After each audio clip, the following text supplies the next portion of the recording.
பழத்தோட்ட ஊழியங்கள் கத்தரருளின ஊழியங்கள் திராட்சை பழத்தோட்ட ஊழியங்கள் கத்தரருளின ஊழியங்கள் அவரில் நிலைத்திருந்து கனி கொடுப்போம் கத்தர் வாய்க்க செய்வார் அவரில் நிலைத்திருந்து கனி கொடுப்போம் கத்தர் வாய்க்க செய்வார் துதி உமக்கே துதி உமக்கே துதி உமக்கே என்றுமே என்றும் துதி உமக்கே துதி உமக்கே துதி உமக்கே என்றுமே என்றும் துதி உமக்கே என்றுமே என்றும் துதி உமக்கே என்றுமே திராட்சை பழத்தோட்ட ஊழியங்கள் கத்தரருளின ஊழியங்கள்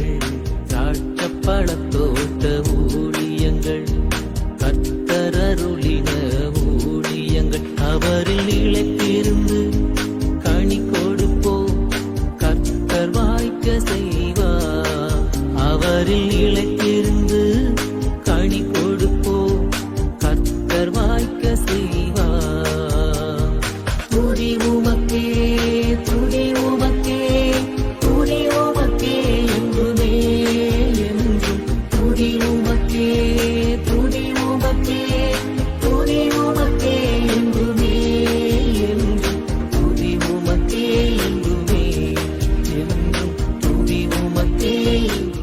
சிறியவனை புனிதிலிருந்தும் எளியவனை குப்பையிலிருந்தும் எடுத்து உயர்த்தி ராஜாக்களோடும் பிரபுக்களோடும் பந்திருக்கச் செய்கிற அருமை ஆண்டவர் இயேசு கிறிஸ்துவின் இனிதான நாமத்தினாலே இந்த சத்தத்தை கேட்கின்ற அனைத்து தேவனுடைய பிள்ளைகளுக்கும் என்னுடைய அன்பான வாழ்த்துதல்கள்.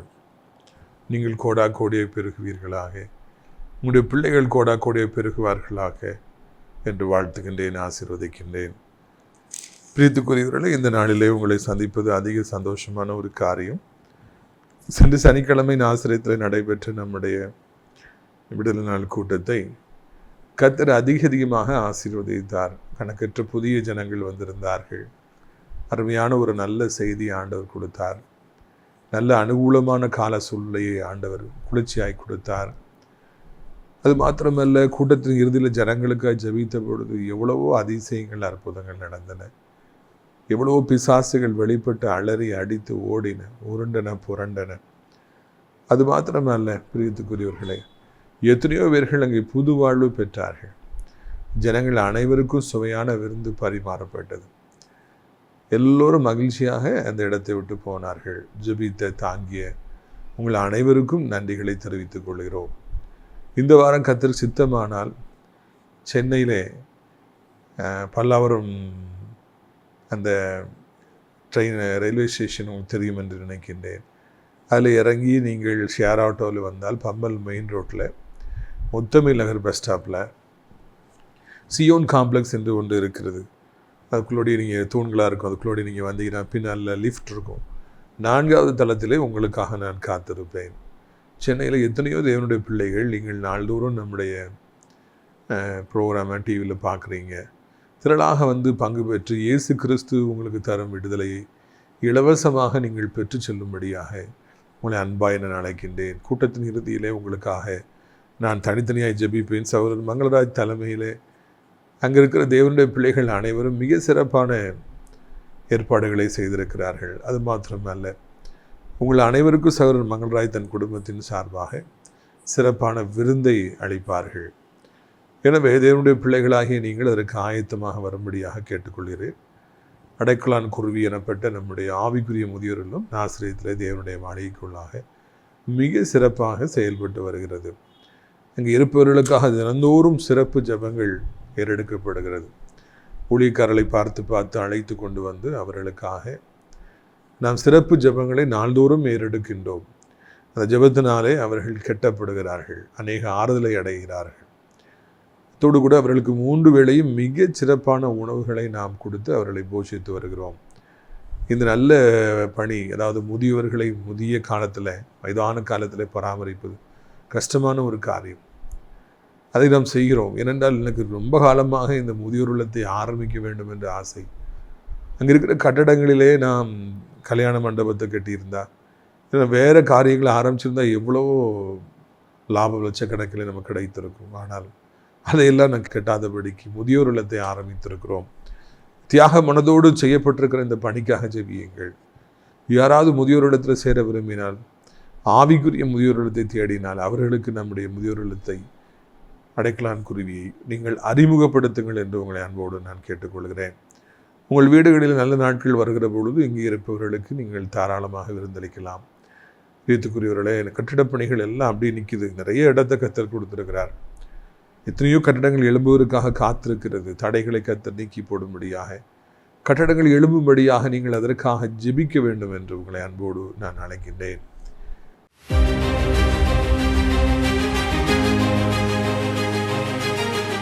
பிரியத்துக்குரியவர்களே, நீதிமொழிகள் 9:8, பரியாசக்காரனை கடிந்து கொள்ளாதே, அவன் உன்னை பகைப்பான். ஏதாவது ஒரு தவறை யாராவது செய்கிற பொழுது நாம் துடிக்கின்றோம். ஏன் இப்படி பண்ணுற, கொஞ்சம் அமைதியாக இருக்கலாம், இல்லை எதுக்கு சத்தம் போடுற, எதுக்கு கெட்ட வார்த்தை பேசுகிற, எதுக்கு இப்படி ஓட விடுற, பைக்கு ஏன் இப்படி வேகமாக ஓட்டுற, இப்படி வேகமாக ஓட்டினீங்கன்னா சத்தம் வந்து எத்தனை பேரை டிஸ்டர்ப் பண்ணுது, எதுக்காக இப்படி தண்ணி அடிச்சிட்டு பொது இடத்துல வந்து இப்படி சத்தம் போட்டுட்ருக்கீங்க. நிறைய நேரங்களில் அக்கிரமங்களை காண சகிக்காதபடிக்கு நாம் கடிந்து கொள்கிறோம். ஆனால் வேதம் சொல்கிறது, பரியாசக்காரனை கடிந்து கொள்ளாதே, அவன் உன்னை பகைப்பான். இதுபோல் மக்களை நாம் கடிந்து கொள்கிற பொழுது அவர்கள் நம்மை பகைக்கின்றார்கள், அவர்கள் நம்மை எதிரிகளாய் கருதுகிறார்கள், நம்மை பரியாசம் செய்கின்றார்கள், பதிலுக்கு நம்மை கேவலமாய் பேசுகிறார்கள். எனவே நாம் தீமையை நாமே வருவித்துக் கொள்ளாதபடி, வேதனையை நாமே வருவித்துக் கொள்ளாதபடி அவர்களை கத்தரிடத்தில் ஒப்பு கொடுத்து விடுவோம். கத்தர் அவர்களிடத்தில் யுத்தம் செய்வார், கத்தர் அவர்களை அடிப்பார், நாமும் அமைதியாக இருப்போம்.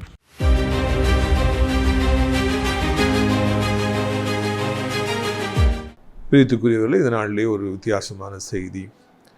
பழைய ஏற்பாட்டு காலத்தில் ராஜாக்களின் புஸ்தகம் என்று சொல்லி ஒன்று இருக்கிறது. 1 ராஜாக்கள் 2 ராஜாக்கள்.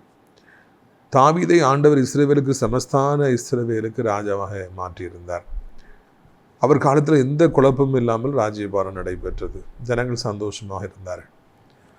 அதற்கு பிற்பாடு அவருடைய மகனாகிய சாலமோன் ராஜாவாக வந்தார். அவர் ஞானியாக இருந்தார். ஆண்டவரிடத்திலிருந்து எல்லா கிருபைகளையும் பெற்று உலகத்திலேயே மிக சிறப்பான ஆசீர்வதிக்கப்பட்ட ராஜாவாக இருந்தார். அவருக்கு ஒரு குறையும் இல்லை, மக்களுக்கும் ஒரு குறையும் இல்லை. ஆனால் அவர் தன் அந்திம காலத்தில் ஆண்டவருக்கு தூரமாய் போனபடியினாலே, ஆண்டவரை சேவியாமல் போனபடியினாலே கர்த்தருடைய கோபம் அவர் மீது ஏற்பட்டு அவரை அடிக்காதபடி அவருடைய பிள்ளையின் காலத்தில் அவருடைய ராஜ்யபாரத்தை அடித்தார். 10 கோத்திரங்கள் பிரிந்து இஸ்ரவேல் எனப்பட்ட ஒரு நாடு உண்டாயிற்று. யூதா கோத்திரம் மாத்திரம் லேவி கோத்திரத்தோடு இணைந்து அவர்கள் அங்கே இருந்தார்கள். அவர்கள் யூதா என்று அழைக்கப்பட்டார்கள். இந்த இஸ்ரவேலில் பல ராஜாக்கள் யெரொபெயாமுக்கு பிறகு மாறி மாறி வந்து கொண்டே இருந்தார்கள். ஒவ்வொருவரையும் கர்த்தர் ஒவ்வொரு காலத்திலையும் தெரிந்து கொண்டு இஸ்ரவேலுக்கு ராஜாவாக வைத்தார். யூதாவிலோ ஆண்டவர் தாவீதின் விளக்கு அணையாதபடிக்கு அங்கே தாவீது ராஜா, அதுக்கப்புறமா சாலமோன் ராஜா, அதுக்கு பிறகு ரெகொபெயாம் ராஜா என்று அவருடைய சந்ததியிலேயே ராஜாக்கள் தோன்றும்படியாக செய்தார். மிகப்பெரிதான ஆசீர்வாதம். எத்தனை அன்பு பாருங்கள், எத்தனை தலைமுறை ஆனாலும் யூதா தாவீதுடைய பிள்ளைகளினாலேயே ஆளப்பட்டது. அந்த அளவுக்கு ஆண்டவர் தாவீதின் மீது அதிக அன்பு வைத்திருந்தார். சாலமோன் ராஜா மாத்திரம் ஒழுங்காக இருந்திருப்பாருன்னா, அவர் ஆண்டவருக்குள் நிலைத்திருந்திருப்பாருன்னா அந்த பிரிவினையே வந்திருக்காது. இஸ்ரவேலே அப்படி தொடர்ந்து தாவீதுடைய சந்ததியாலே ஆளப்பட்டிருக்கும். ஆனால் அந்த பாவங்கள் அதை அப்படியாக செய்ய விடாதபடிக்கு தடுத்து போட்டது. 2 காரியங்களை கற்றுக்கொள்கிறோம். பாவம் இஸ்ரவேலை கெடுத்து போட்டது, பிரித்து போட்டது, சுருங்க செய்தது. மிகப்பெரிய நாடாக இருந்தது, பிரிந்து துண்டாகி போனது. யாரெல்லாமோ வந்து இஸ்ரவேலில் ராஜாவாக இருந்தாங்க, யூதா மாத்திரம் தொடர்ந்து தாவீது வம்சம். என்ன காரணம்? சாலமோன் ராஜாவுடைய பாவம். கர்த்தருக்கு மிக தூரமாக அவர் போனார், இஷ்டத்துக்கு பாவங்களை செய்தார். கடைசி காலங்களில் அந்த பாவம் இஸ்ரவேலிலே லாங் லாஸ்டிங்காக இழப்புகளை கொண்டு வந்தது. ஒரு மனிதனுடைய பாவம் எவ்வளவு பெரிய பாதிப்பை கொண்டு வந்தது பார்த்தீர்களா? இன்றைக்கு கர்த்தராலே ராஜாக்களாக ஆக்கப்படுறவங்க நிறைய பேர் இருக்காங்க. குப்பையிலிருந்து புழியிலிருந்து எடுத்து எத்தனையோ பேரில் ராஜாக்களாக மாற்றுறார். மிகப்பெரிய பிஸ்னஸ் மேனாக மாறுறாங்க. அன்றைக்கு ஒருவர் இடத்துல சொன்னார், மிகவும் ஏழையாக அவர் இருந்தார், இப்பொழுது எத்தனையோ சூப்பர் மார்க்கெட் அவங்க வச்சுருக்காங்க, குடும்பத்தின் சார்பாக எல்லா இடங்களும் வச்சுருக்காங்க, மிகப்பெரிய பணக்காரலாம் இருக்காங்க அப்படின்னு பேசிகிட்டு இருந்தாங்க. அப்படியான்னு சொல்லி கேட்டுட்டு இருந்தேன். சாதாரணமான நிலைமையில் இருந்தவர்களை மிகப்பெரிய பிஸ்னஸை தொடங்க வைத்து ஆயிரக்கணக்கான வேலைக்காரர்களை கொடுத்து அவர்களையும் கூட கர்த்தர் அதிகமாய் ஆசீர்வதித்து உயர்த்தி வருகிறார். தன் பிள்ளைகளை உயர்த்துவதே ஆண்டவருக்கு சித்தம். இஸ்ரவேலை ஆசீர்வதிப்பதே கர்த்தருக்கு பிரியம் என்று அவர்களை அழிக்க வந்த சபிக்க வந்த பிலேயாம் எனப்பட்ட தீர்க்கதரிசி கண்டான். உங்களை ஆசீர்வதிப்பதே ஆண்டவருக்கு பிரியம், உங்களை ராஜாவாக்குவதே ஆண்டவருக்கு பிரியம்.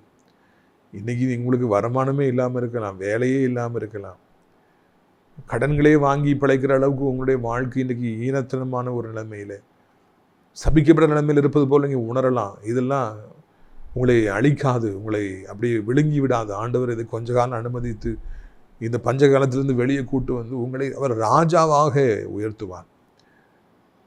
தாவீதை ஆடு மேய்த்து கொண்டிருந்த அவனை சொந்த அண்ணன்மார்களாலும் அப்பாமார்களாலும் பகைக்கப்பட்ட அந்த பிள்ளையை, காரணமின்றி தள்ளப்பட்ட அந்த பிள்ளையை, கணக்கிலே வைக்கப்படாத குடும்பத்திலே ஒரு பிள்ளை இருக்கான கணக்கிலே வைக்கல, அந்த மாதிரி ஒரு சபிக்கப்பட்டிருந்த ஒரு பிள்ளையை எடுத்து, தள்ளப்பட்டிருந்த ஒரு குட்டி பையனை எடுத்து இஸ்ரவேலுக்கே ராஜாவாய் மாற்றியது போல உங்களையும் ராஜாவாய் மாற்ற வேண்டும் என்று சொல்லி அவர் விரும்புகிறார். அது ஆண்டவருக்கு பிரியமாக இருக்கிறது. ஏழையாக இருக்கிற உங்களை, ஒன்றுமில்லாமல் இருக்கிற உங்களை, தள்ளப்பட்டிருக்கிற உங்களை இஸ்ரவேலுக்கு ராஜாவாக, தேவனுடைய பிள்ளைகளுக்கு ராஜாவாக, பிஸ்னஸில் ஒரு ராஜாவாக, அநேக ஆண்டரை அறியாத மக்களுக்கு மத்தியில் ஒரு கலங்கரை விளக்காக உங்களை வைக்கும்படியாக, ஒரு நட்சத்திரமாக வைக்கும்படியாக விரும்புகிறார். கர்த்தர் உங்களை ஆசீர்வதிப்பதற்கு எதுவுமே தேவையில்லை. உங்கள் அப்பா நிறைய சம்பாதிச்சு வச்சிருக்கணுங்கிறது தேவையில்லை. இல்லை நீங்கள் ஒரு பிரபலமான குடும்பத்தில் பிறந்திருக்க வேண்டுங்கிற அவசியம் இல்லை. இல்லைன்னா நீங்கள் இந்த காலேஜில் படிச்சிருக்கணும், அந்த காலேஜில் படிச்சிருக்கணுங்கிற அவசியம் இல்லை. எதுவுமே தேவையில்லை. 4 பேருடைய சர்டிஃபிகேட் உங்களுக்கு தேவையில்லை. ஒரு நல்ல பையன் கொடுங்கப்பா அப்படின்னு சொல்கிறது தான் தேவையில்லை. ஆண்டவர் உங்களை அறிவார். அவர் உங்களை ராஜாவாக அபிஷேகம் பண்ணுவார். அந்த நாட்களில் இருக்கிற அந்த ராஜாக்களின் புஸ்தகத்தோட ராஜாக்களின் காலம் முடிஞ்சு போச்சு நீங்கள் நினைக்கக்கூடாது. இன்றைக்கும் பல ராஜாக்கள் இருக்கிறாங்க. அரசியலில் பல ராஜாக்கள் இருக்கிறாங்க, சினிமாக்களில் பல ராஜாக்கள் இருக்கிறாங்க, பிஸ்னஸில் பல ராஜாக்கள் இருக்கிறாங்க, ஊழியத்திலே பல ராஜாக்கள் இருக்கிறாங்க. கர்த்தர் அவர்களுக்கெல்லாம் கோடி கோடியாய் கொடுத்து அவர்களை அளவில்லாமல் ஆசீர்வதித்து வைத்திருக்கிறார். ஊழியத்தில் மிகுந்த சாதாரணமான நிலைமையில் தான் அவங்க இருந்தாங்க. 20 வயசில் 30 வயசில் அவங்க ஊழியத்துக்கு வரும்பொழுது, இப்பொழுது ஊழியத்தில் அவர்கள் ராஜாக்களாக இருக்கிறாங்க. அவர்களுக்கு வருகிற வருமானத்திற்கு அளவே கிடையாது. என்ன செய்யணும்னு சொல்லி தெரியாமல் அவங்க திகைத்து போய் நிற்கிறாங்க. கர்த்தர் அவர்களை கொடுத்துக்கிட்டே இருக்கிறாரு. அதுதாங்க கர்த்தருடைய சித்தம். உங்களையும் அப்படி தான் ஆசீர்வதிப்பது கர்த்தருக்கு சித்தம். உங்களையும் ராஜாக்களாக மாற்றுவதுதான் கர்த்தருக்கு சித்தம். இங்கே இந்த ராஜாக்களின் புஸ்தகத்தை வாசிக்கும் பொழுது ஆண்டவர் என்னோடும் உங்களோடும் பேசுகிறார். ஆண்டவர் என்னை ராஜாவாய் மாற்றுவாரா? என்னை எல்லாரும் வெறுக்கிறாங்களே, என்ன எல்லாரும் கேவலமாக பார்க்குறாங்களே, பேசுகிறாங்களே, எல்லாருக்கும் நான் ஆகாதவனாக இருக்கிறேனே, நான் ஒன்றும் தகுதி இல்லாதவனாக இருக்கிறேனே, திறமை இல்லாதவனாக இருக்கிறேனே, என்னையும் ஆண்டவர் ராஜாவாக மாற்றுவாரா? கண்டிப்பாக மாற்றுவார். ஆண்டவர் உங்களை ராஜாவை மாற்றுவதற்கு எந்த தடையும் கிடையவே கிடையாது. யாரும் தடுக்க முடியாது. இல்லை எந்த ஒரு வல்லமையும் இந்த பூமியில் உங்களை ராஜாவை மாற்றுவதற்கு அங்கே எந்த தடையும் கிடையாது என்பதை நாம் புரிந்து கொள்ள வேண்டும். 2வதாக, இஸ்ரவேலிலே மாறி மாறி யாரெல்லாமோ ராஜாவாக வந்தாலும் யூதாவில் என் மகனாகிய தாவீதுடைய பிள்ளைகள் தான் ராஜாவாக இருக்கணும். அந்த நியமத்தை ஆண்டவர் கொண்டு வந்தார். இஸ்ரவேலிலே யாரெல்லாலும் வந்து குழப்பமாக இருந்தது. ஆனால் யூதாவில் தாவீதுடைய பிள்ளைகள் தான் தொடர்ச்சியாக ராஜாக்களாக வந்தாங்க. இங்கிலாந்து நாட்டில் இன்னமும் ராஜாக்களுடைய பிள்ளைகள் இல்லையா, அவங்க தான் அப்படி தலைமுறையாக ஆட்சி செய்துக்கிட்டு இருக்கிறாங்க. அவங்க தான் ஆஸ்திரேலியாவையும் நியூசிலாண்ட்லேயும் இன்னும் அவங்க தான் ஆட்சி செய்கிறாங்க. அந்த அளவுக்கு அந்த குடும்பத்தாரை கர்த்தர் ஆசீர்வதித்திருக்கிறார். நீங்கள் தாவீதை போல ஆண்டவருக்கு பிரியமாய் வாழ்கிற பொழுது, தாவீதை போல கர்த்தருக்கு நீங்கள் மிகவும் முக்கியத்துவம் கொடுக்கிற பொழுது, கர்த்தரை நான் என் காலத்திலும் ஸ்தோத்தரிப்பேன், அவர் துதி எப்பொழுதும் என் வாயில் இருக்கும்.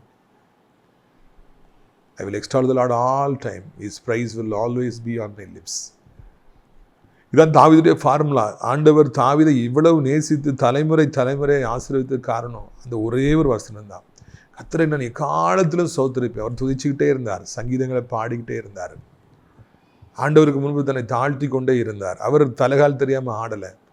இந்த ராஜானவர் நினைக்கவே இல்லை. அவர் ஆண்டவருக்கு ஊழியக்காரனாகவே தன்னை நினைத்தார். அவரை பின்பற்றவே விரும்பினார். ஊழியக்காரர்களை கனம் பண்ணினார். பெரிய கோயரை வச்சிருந்தார். அந்த கோயர் ஆசாப் ராஜாவை போட்டு மிகவும் அழகாக பராமரித்தார். ஆண்டவருக்கு முன்பு அவர் தாழ்மையுடையவராகவே இருந்தார், எளிமையுடையவராகவே இருந்தார். அந்த வாழ்க்கையை பார்த்த ஆண்டவர் மிகவும் கவரப்பட்டு தாவீதை அளவுக்கு அதிகமாக நேசித்து, அவருடைய சந்ததி முழுவதையும் அவர் நேசித்து, தாவீதுடைய பிள்ளைகளுங்கிற ஒரே காரணத்தினால அவர்களுடைய விளக்கு அணையாதபடி பாதுகாத்து அவர்களை தொடர்ந்து ராஜாவாய் மாற்றினார். அவருடைய வம்சத்தில் தானும் பிறந்தார். நீங்கள் ஆண்டவருக்கு உண்மையாக இந்த தாவீது மாதிரி இருந்து அவரை எக்காலத்தில் சோஸ்திரித்து துதித்து கர்த்தருக்கு முன்மால தாழ்மைப்பட்டே நீங்கள் வாழ்வீங்கன்னா உங்களை ராஜாவாக மாற்றுவது மாத்திரமல்ல, உங்கள் பிள்ளைகளையும் தொடர்ந்து அவர் ராஜாவாக மாற்றுவார். You get the point. உங்கள் பிள்ளைகள் எல்லாரும் தொடர்ந்து ராஜாவாகவே இருப்பாங்க, திறமைசாலிகளாகவே இருப்பாங்க, புத்திமான்களாகவே இருப்பாங்க, கர்த்தருக்கு பயப்படுற பிள்ளைகளாகவே இருப்பாங்க, கிரேட் அட்மினிஸ்ட்ரேட்டர்ஸாகவே இருப்பாங்க.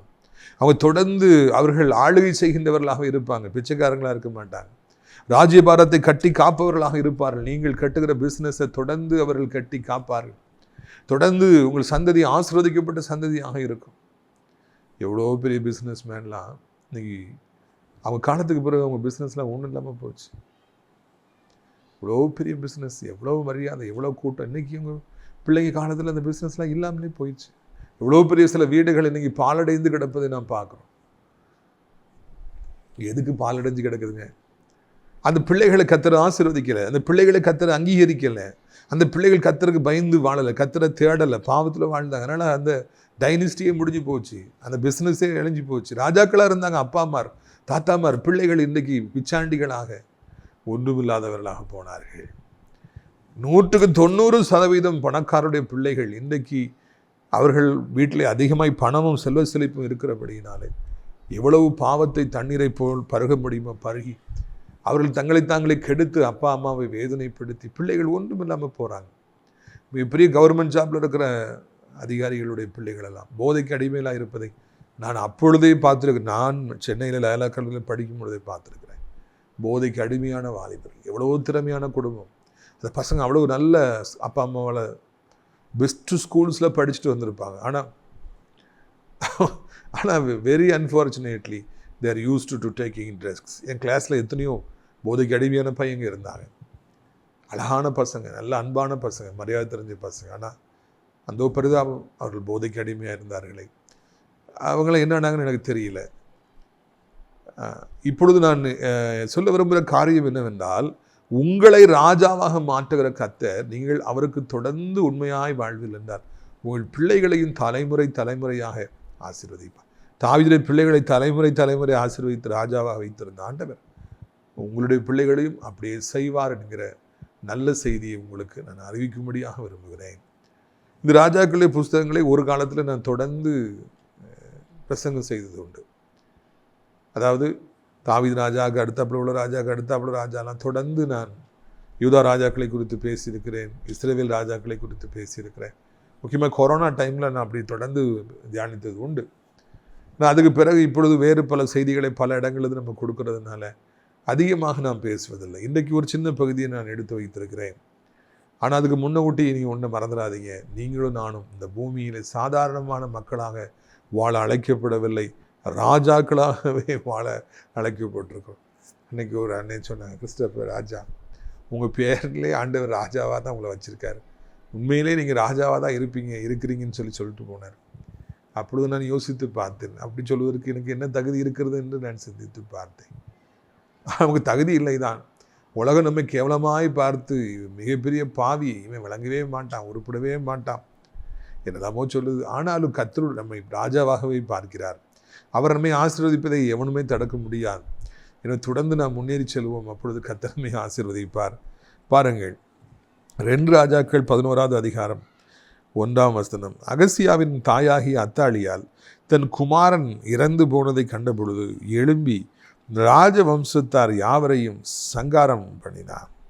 யோராம் என்னும் ராஜாவின் குமாரத்தியும் அகசியாவின் சகோதரியும் ஆகிய யோசபால் கொலையுண்ணப்படுகிற ராஜகுமாரன் நடுவில் இருக்கிற அகசியாவின் மகனாகிய யோவாசை களவாடி எடுத்து அவன் கொல்லப்படாதபடி அவனையும் அவன் தாதியையும் அத்தாலியாலுக்கு தெரியாமல் பள்ளி அறையிலே ஒளித்து வைத்தார்கள்.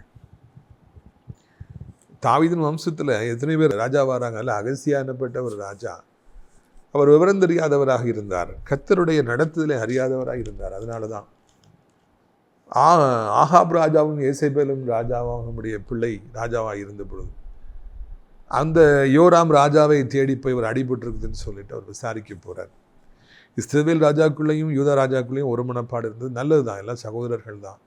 ஆனால் கர்த்தராலே சங்காரம் பண்ணப்பட வேண்டும் என்று நினைத்திருந்த அந்த ஆகாபுடைய சந்ததியிலுடைய வந்திருந்த யோராம் ராஜாவோடு இவர் போய் அன்பு வைத்து விசாரிக்க போன பொழுது அங்கே யெகூ எனப்பட்ட இஸ்ரவேலின் ராஜா போய் புதிதாக அவர் எழும்புற ராஜாவாக மாறுறார். நான் சொன்னேன் யாரையும் ஆண்டு ராஜாவாக மாற்றுவார்.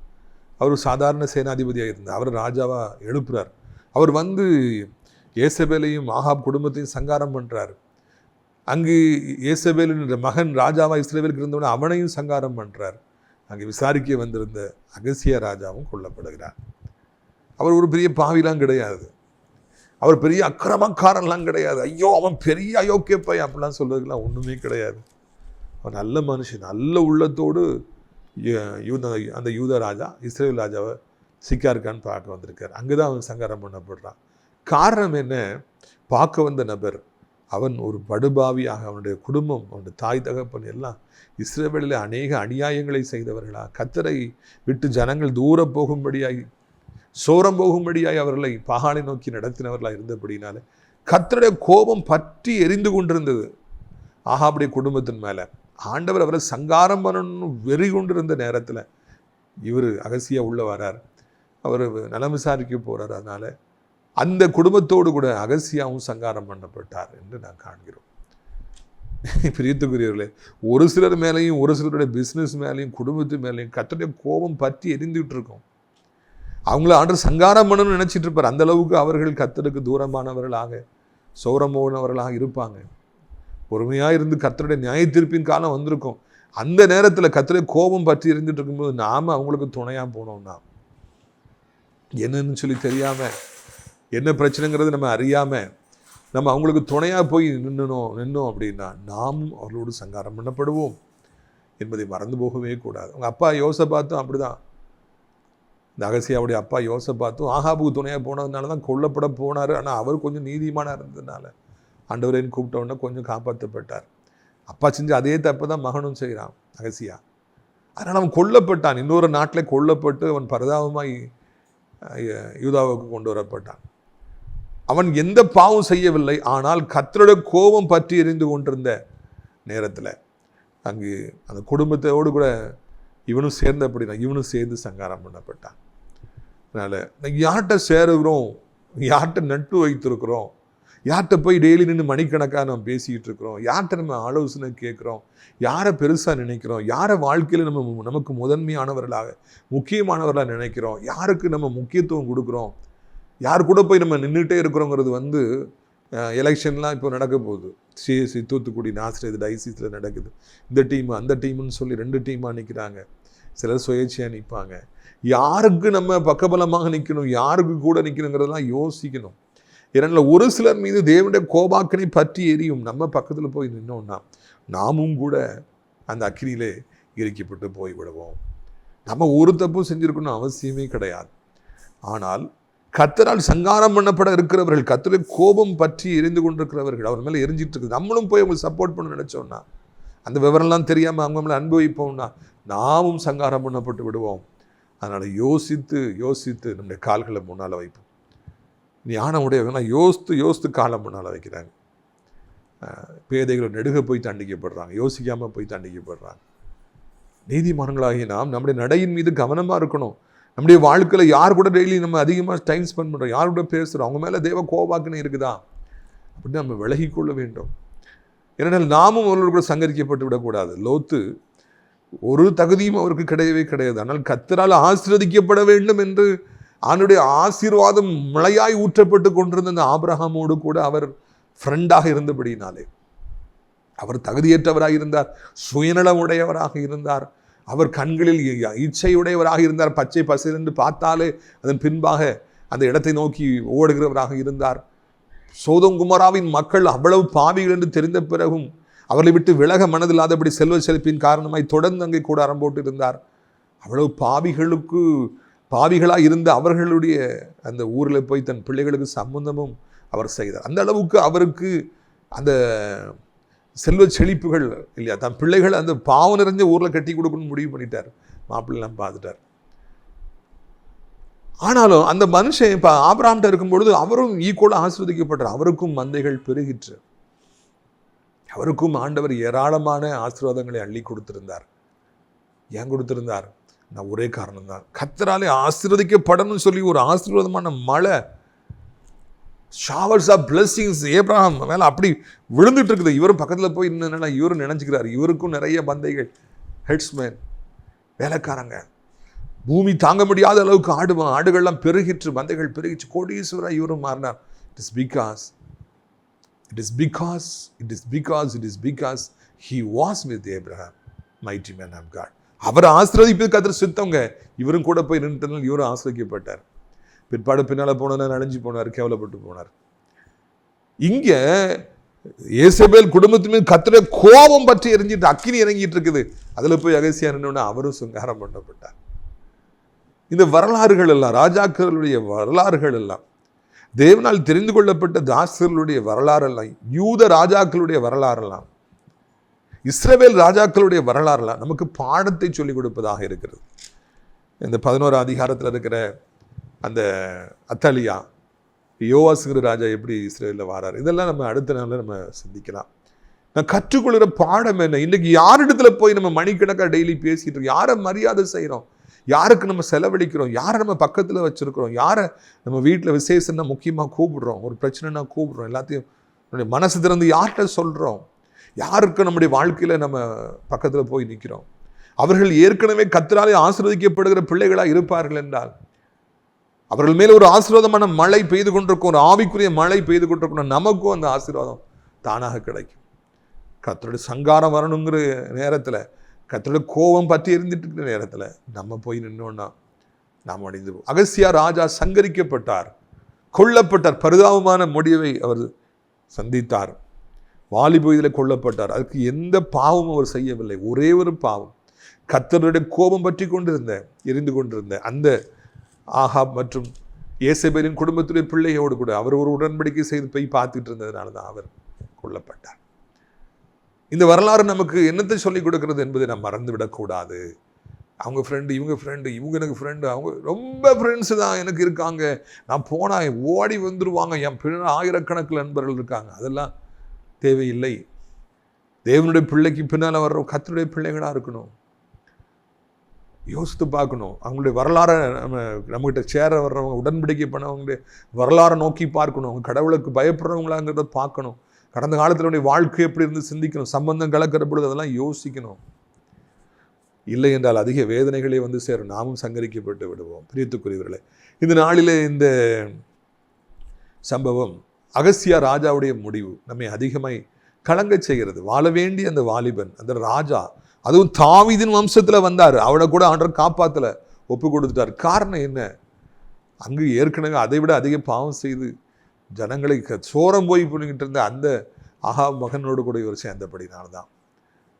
தாவீதுங்க தான் பிள்ளையோட சந்ததிங்கிறத விட அந்த கோபம், அவர் இந்த பாசத்தோட அந்த கோபம் அங்கே அதிகமாக இருந்ததுனால இவரும் சங்கரிக்கப்பட்டார். எனவே நான் கவனமாக இருந்து வாழ்க்கையில் நாம் முன்னேறுவோம். நாம் எடுக்கிற முடிவுகள் சாதாரணமாக இருக்கலாம். சின்ன சின்ன இதெல்லாம் ஒரு காரியமாங்க. ஒருத்தர் போய் ஃப்ரெண்டாக இருக்கிறது தப்பா, இவங்ககிட்ட போய் இன்னும் பேசிகிட்டு இருக்கிறது தப்பா, இவ்வளோ வீட்டுக்கு கூட்டு வருது தப்பா அப்படின்னு நீங்கள் நினைக்கலாம். ஆனால் அது நம்முடைய வாழ்க்கையை அழித்து விடும் என்பதை இந்த அகசியா ராஜாவுடைய முடிவு நமக்கு சொல்லிக் கொடுக்கிறது. ஆனால் லோத்துடைய வாழ்க்கை கர்த்தருடைய ஆசீர்வாதத்தின் மழை பெய்து கொண்டிருந்த இந்த ஆபிரகாமோடு கூட இருந்ததுனால அவரும் ஆசீர்வாதமாக இருந்தார் என்பதையும் சொல்லிக் கொடுக்கிறது. நாம் யாரோடு இருக்க வேண்டும் என்பதை நாம் தான் முடிவு செய்ய வேண்டும். நம்முடைய வாழ்க்கை நம்முடைய கையில் தான் இருக்கிறது. நம்முடைய முடிவுகள் எல்லாம் நம்முடைய முடிவுகளே. நான் ஆண்டுடைய பிள்ளை நம்ம சொல்லிக்கலாம், எடுக்கிற முடிவுலாம் நம்முடைய முடிவு தான். அந்த முடிவுகள் நல்ல முடிவுகளாக இருக்கும் என்றால் நம்முடைய வாழ்க்கையும் நல்ல வாழ்க்கையாக இருக்கும். நம்முடைய நண்பர்கள் நல்ல நண்பர்களாக இருப்பார்கள் என்றால் கர்த்தராலே ஆசீர்வதிக்கப்படுகிற ஆசீர்வாதத்தின் மழை அவர் மேலே ஊற்றப்பட்டுக்கிட்டு நம்மளும் ஆசீர்வதிக்கப்படுவோம். கர்த்தரை கோபாக்குன்னு அவங்க மேலே எரிஞ்சிட்டு இருக்குது, நம்ம போய் நிற்போம்னா நாமும் பற்றி எறிந்து விடுவோம். எனவே அதை நாம் மனதில் வைத்துக்கொள்வோம். உங்களுடைய ஆசீர்வாதத்திற்காக நான் ஜெபிக்கும்படியாக விரும்புகிறேன். கண்களை மூடுவீர்களா? அப்போ பிதாவே, அகசியா ராஜாவுடைய வாழ்க்கை எங்களுக்கு ஒரு எடுத்துக்காட்டாக இருக்கிறது. ஆண்டவரே, அவர் எவ்வளவோ நல்லவராக இருந்தும் அவர் ஒரு பெரிய பாவியாக இல்லாவிட்டாலும் கூட நல்ல மனிதனாக இருந்ததுனால தான் இஸ்ரவேல் ராஜா அடிபட்டு கிடக்காரன் பார்க்க வந்தார். ஆனால் அந்த மனிதன் மேலே தேவனுடைய நியாய தீர்ப்பு வந்திருக்கிறது. அவன் கர்த்தருக்கு எதிரானவன், அவனோடு சேர்ந்தால் நாமும் பற்றி எரிந்து போய்விடும், அழிந்து போய்விடுங்கிற பேசிக் நாலேஜ் இல்லாதனால, அவர் அப்பா தாவீதை போல கர்த்தருக்கு அதிகமாய் தேடாதபடியினாலே சந்ததியில் வந்திருந்தும் கூட அவர் சங்கரிக்கப்பட்டாரே. ஆண்டவரே தகப்பனே, நாங்கள் கொஞ்சம் கொஞ்சம் உண்மை தேடி இருக்கலாம், கொஞ்சம் கொஞ்சம் உமக்கு பின்பால வந்திருக்கலாம், நேசித்திருக்கலாம். ஆனால் நாங்கள் பழகுகின்றவர்கள் ஆண்டவரே ஆகாபுடைய குடும்பமாக ஏசபேலுடைய வாரிசுகளாக இருக்கும் என்றால் எங்கள் மேலும் கோபம் வந்துவிடும். ஆண்டவரே, எனவே கவனமாய் வாழ எங்களுக்கு உதவி செய்யுங்க. யாரிடத்துக்கு அதிகமாய் பழகிறோம், நேரத்தை கொடுக்குறோம் என்பது மிக முக்கியமானது என்பதை ஆண்டவரை தோத்திரம் நம்முடைய வாழ்க்கையில் அது மிக முக்கியமானது என்பதை அகசியாவின் மூலமாக, அந்த ராஜாவின் மூலமாக எங்களுக்கு தெரியப்படுத்திருக்கிறீங்க. அதனால் வியாதிப்பட்டுப்படுத்துகிற பிள்ளைகளை குறித்து கேள்விப்படுகிறோம். என்னெல்லாமோ வியாதி வருது, கிட்னி எடுத்துட்டாங்க, லங்ஸை ஃபுல்லாக பாதிச்சிருச்சு, அதை பாதிச்சிருச்சு, பயங்கரமான வியாதிகள்லாம் அந்த பூமியில் பரவி இருக்குது. சாத்தான் கடைசி காலமாக இருக்கிறபடினால பயங்கரமான வியாதிகளை கொண்டு வந்து அநேகரை வாலிப வயதிலை கொன்று போடுகிறானுங்க, கொலையுண்ணப்படுகிறார்கள். தகப்பனே, வாலிப வயதில் வியாதி வந்து கொலையுண்ணப்படக்கூடாது, விபத்து வந்து கொலையுண்ணப்படக்கூடாது, ஹார்ட் அட்டாக் வந்து ஆண்டவரை கொலையுண்ணப்படக்கூடாது, அந்த ஸ்ட்ரோக் வந்து நிலை குலைந்து அலங்கோலமாகி விடக்கூடாது. எப்படியாவது கர்த்தர் எங்களையும் எங்கள் குடும்பத்தாரையும் எங்களுக்கு பிரியமானவர்களையும் ஆண்டவரை தாவீது வம்சத்தில் இருப்பவர்களையும் பாதுகாப்பீராக. அகசிய ராஜாவை போல சங்காரம் பண்ணப்பட்டு விடாதபடிக்கு இருப்பதற்கு கர்த்தாவே நீர் உதவி செய்வீராக. இயேசுவின் ரத்தம் ஜெயம், இயேசுவின் ரத்தம் ஜெயம். நாளிலே கர்த்தாவே, உடைய பிள்ளைகள் ஒவ்வொருவரையும் நீ தொடுவீராக என்று ஆண்டவரை நாங்கள் கெஞ்சுகிறோம். என்ன வியாதியாக இருந்தாலும், கட்டியாக இருந்தாலும், புண்ணாக இருந்தாலும், என்ன தகப்பன சோத்திரம் ஐயா, வேதனையாக இருந்தாலும் அப்படியே மறையட்டு. இழந்து போன பலனை அவயத்திற்கு தாரும். சரத்தில் இருக்கிற எக்ஸ்ட்ரா ஃபேட்டு, தேவையற்ற ஊழச்சதெல்லாம் அப்படி தண்ணீர் வழியாக அப்படியே வெளியேறட்டும். ஆண்டவரை, ரொம்ப மெலிஞ்சு போயிருக்கிற நல்ல புஷ்டி ஆகட்டும். ஆண்டவர், கண் பார்வை இல்லாதவங்க நல்ல கண் பார்வை, காது கேட்கலாம் நல்ல காது கேட்கட்டும், நடக்க முடியல கால் நல்ல பலன் அடையட்டும். ஜாயிண்டில் இருக்கிற பெயின், அந்த சுகர், கொலஸ்ட்ரால், ப்ரெஷர், யூரியா, ஆண்டவர் எல்லாத்தையும் நார்மல் ஆக்குங்க. கீமோகுளோபின் குறைஞ்சா இருக்குன்னா அது நார்மல் ஆக்குங்க. ஆண்டவர், சோடிய கிடியும் எல்லாம் நார்மலாக இருக்கட்டும். பிள்ளைகளுக்கு ஒரு வியாதி இருக்கக்கூடாது. தகப்பனே, இந்த அருமையான நாளிலும் கூட பிஸ்னஸ் பண்ணுறவங்களாம் எவ்வளோ கஷ்டப்படுறாங்க, எவ்வளோ போட்டி நிறைந்த உலகம். இந்த கிருபை இல்லை என்றால் நாங்கள் சங்கரிக்கப்பட்டு விடுவோம் ஐயா. கடனை கட்ட முடியலையே, வருமானம் இல்லையே, அந்த தேவைக்கு என்ன செய்வேன், இந்த தேவைக்கு என்ன செய்வேன் என்று கலங்குற பிள்ளைகள் ஒவ்வொருவருக்கும் கர்த்தாவே நீர் மனம் இறங்கும்படியாக, நீர் ஆசீர்வதிக்கும்படியாக கெஞ்சுகிறேன். இந்த நாளில் இந்த சத்தத்தை கேட்குற பிள்ளைகள் என்ன நிலைமையில் இருந்தாலும் அவர்களுக்கு நீர் உதவி செய்ய வேண்டும் என்று கெஞ்சுகிறோம். தகப்பனே ரீபாலா கபோனா சந்தரோதியாக்கர, வாலிப வயதில் இருப்பவர்கள் கெட்டு போகும்படியாக, ஆண்டவர் ரெகொபெயாமை போல அழிந்து போகும்படியாக ஆண்டவரை சாத்தான் சித்தம் கொள்கிறான். ஆண்டவரை, அவர்கள் யாரிடத்தில் நட்பாக இருக்கிறார்கள் என்பது மிக முக்கியமான காரியமாக இருக்கிறது. ஞானத்தை கொடுத்து கர்த்தருக்கு பயப்படுறவர்கள்ட்ட போயிட்டு அவர்கள் நட்பாக இருக்கவர்களுக்கு உதவி செய்யும். கண்ணீர் யாவையும் துடைத்தருளும். தகப்பனே, மொபைல் அடிமைத்தனங்கள், வாலிபத்தின் பாவங்களின் அடிமைத்தனங்கள், ஆண்டவரை போதை அடிமைத்தனங்களிலிருந்து வாலிபர்களை விடுவித்து, பைக் அடிமைத்தனத்திலிருந்து விடுவித்து அவர்கள் சுகமாய் வாழும்படி ரட்சிக்கப்படும்படியாக உதவி செய்யுங்க. எனக்கு நீண்ட காலமாய் திருமணமாகவில்லையே, குழந்தை இல்லையே, வீடு இல்லையே, அது இல்லையே, இது இல்லைன்னு கலங்குற பிள்ளைகள் ஒவ்வொருவருக்கும் அவருடைய காத்திரத்தில் இன்பமாய் முடிய பண்ணுங்க. படிக்கிற பிள்ளைகளுக்கு ஞானத்தையும் புத்தியும் தாருங்க. வயதானவர் கீழே விழுந்து விடாதபடி காத்துக்கொள்ளுங்க. ஏசப்பா, கவர்மெண்ட் ஜாப் கிடைக்கணும், எனக்கு வீசா கிடைக்கணும், எனக்கு டிரான்ஸ்ஃபர் கிடைக்கணும், சம்பள உயர்வு கிடைக்கணும், ப்ரொமோஷன் வரணும், அது வரணும்னு சொல்லி கலங்குற பிள்ளைகள் ஒவ்வொருவருக்கும் நீர் உதவி செய்யுங்க. உலகம் இருக்கிற அத்தனை நாடுகளையும், தாய் திருநாளாக இந்தியாவையும், அனைத்து மக்களையும் ஆசீர்வதிங்க.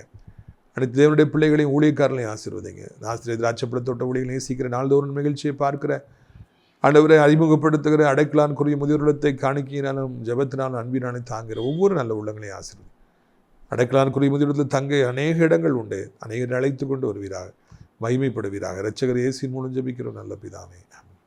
என் ஆத்மாவை கர்த்தரை சோத்திரி, என் முழு உள்ளமே அவருடைய பரிசுத்த நாமத்தை சோத்திரி. என் ஆத்மாவை கர்த்தரை சோத்திரி, அவர் செய்த சகல உபகாரங்களையும் ஒரு பொழுதும் நீ மறவாதே.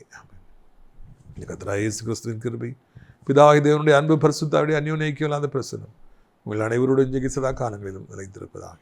அல்லேலூயா, அல்லேலூயா, அல்லேலூயா.